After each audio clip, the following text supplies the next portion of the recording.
Peninsula for about 40 years. I've used Caltrain a whole lot. And so several years ago, Caltrain had a contest for publicity where it was a poetry contest. And so they said, write a poem about the train and the theme of love. So I thought, well, that's pretty weird. I've got to try that. I ended up not entering the poem. There's one line in here that makes it a non-entry for this contest. But I will read the poem. Love and the train. The train has a track. Maybe love has a track. But no, love has anything but a track. It goes any which direction. Like a random walk, a drunken ramble, a forced march ordered by Cupid, that maniac. Shakespeare never writ, no man ever loved. The train is never on time. Love fails to even know the time I love, my love, as love explodes. Like spark of steel on rails pinned ever in place. On earth, on gravel, on rock, my love runs circles. As strong as steel wheels that roll the rails, go on as far as you can see, a fixed path that never ends. My love is loud as the baby bullet roaring past with blare of horn, to tell the children, the people, the cars, the neighbors, the town, the state, the land, the world, the train is on its track and doing its duty. It has a duty.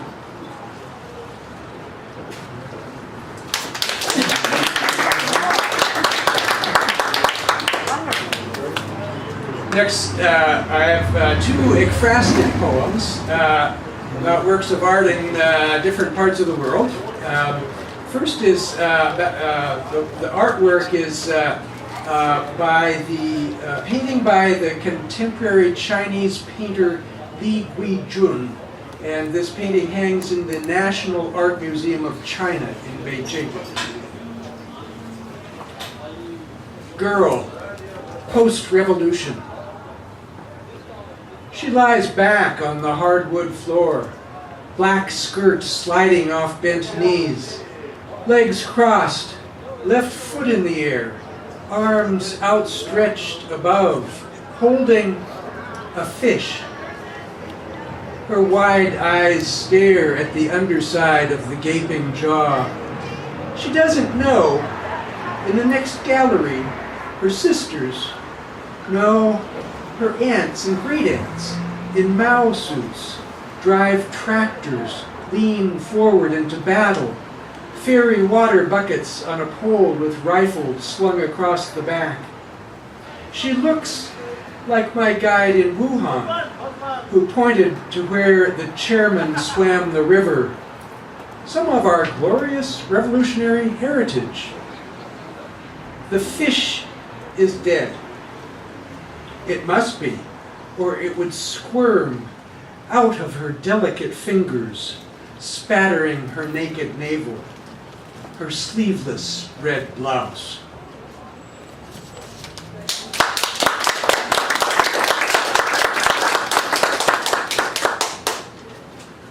Okay, next one, a more famous work of art.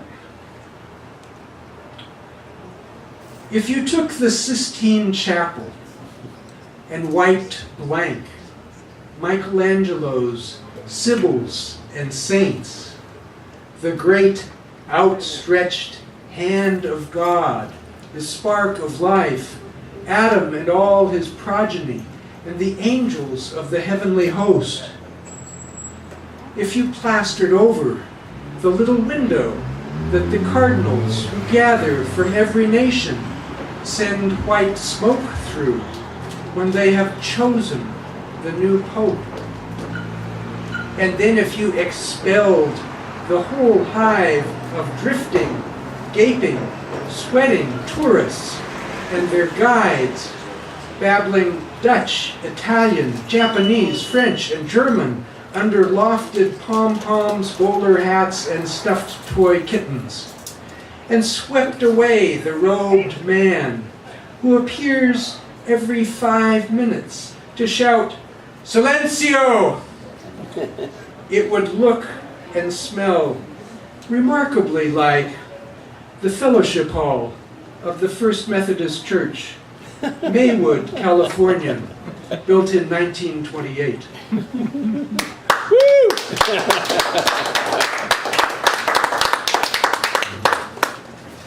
Great.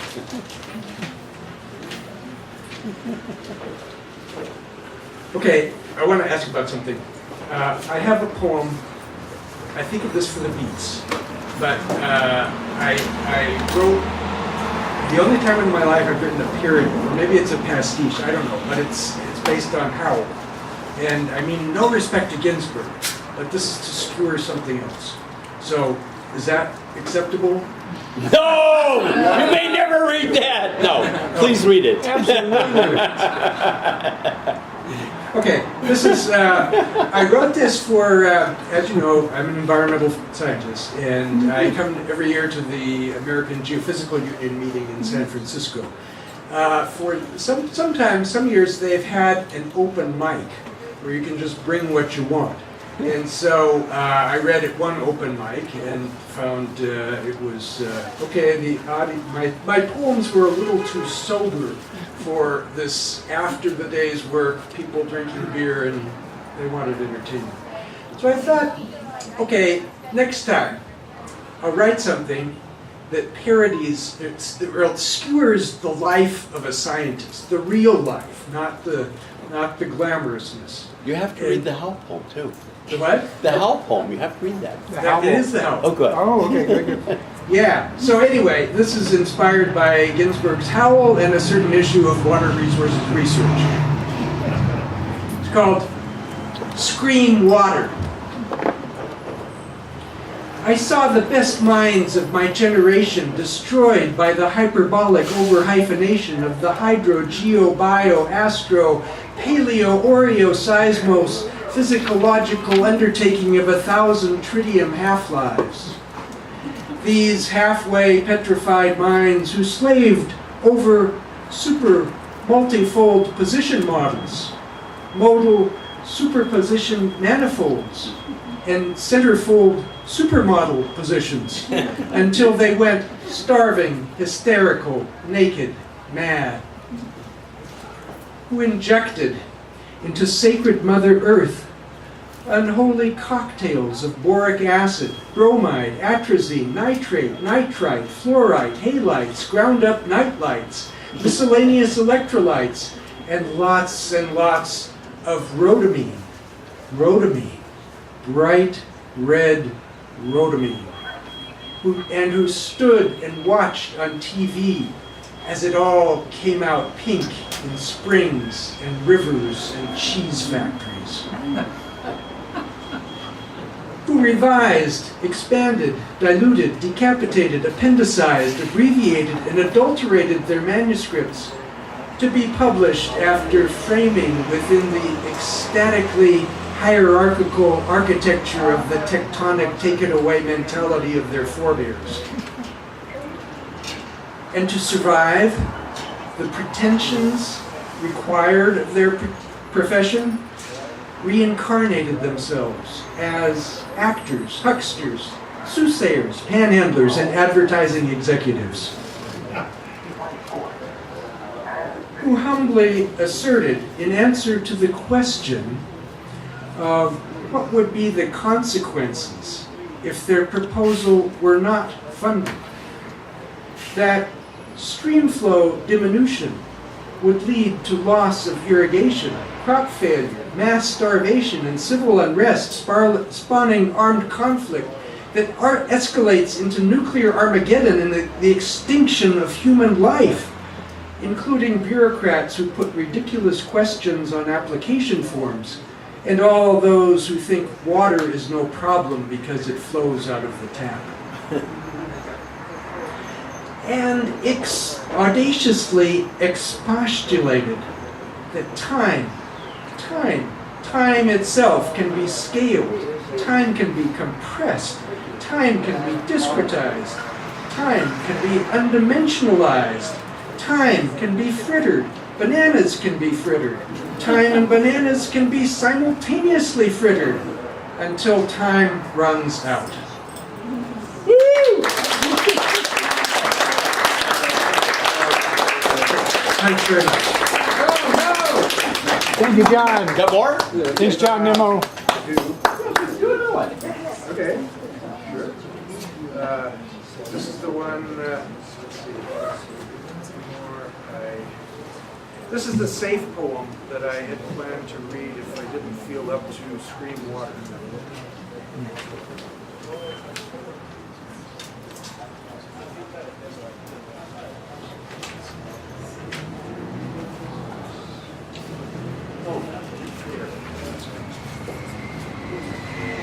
This is, its setting is Calistoga, which has been in the news for fires, but it's, of course, more famous for wine, hot springs, mud baths. Into mud. Imagine blackest ink that coats the radiant body that is yours. To see how your body flows, say you desire it. You must say you desire it. And you would say that over and over until it was true almost, and then true. Oh, come on. You must love that mud and find neither surprise nor displeasure in the black mass that releases heat, destroys light, and surrounds your whole self. Mud will encumber your chest, throttle your breath, and trammel your arms, legs, hands, and toes to the point where, with steady force, if you move so much as a thumb, the space where your thumb was becomes a vacuum that sucks into itself what is near, the mud and you. If you lie motionless in that mud, mud that is wet as your body is wet, warm as your body is warm, letting it shroud the lids of your eyes and sink your mind into dark, you will lose all sense of quickening breeze, cloud-filled sky, and gurgle of sulphurous spring. And if, out of lucid stillness, you are stirred and you rise and look down, you'll see a dark absence in the black mud, an absence whose shape you are.